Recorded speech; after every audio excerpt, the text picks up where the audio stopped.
How to mirror an image in Canva. To show you this, I'm going to go to the left hand side here where it says Elements.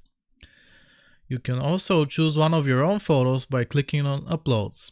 But in this case, I'm going to use this photo which I've already prepared. And I'm going to resize it to show this in a better way. Now I want to go ahead and copy this. I'm going to select it and press Ctrl C and Ctrl V on my keyboard like this. And now I have two copies of the same image. Now let's say I want to flip the image on the right. I select it and I go to the top left corner here where it says flip. That will give me two options, flip horizontal and flip vertical. In this case, I want to use flip horizontal. I click on it and it will mirror the image.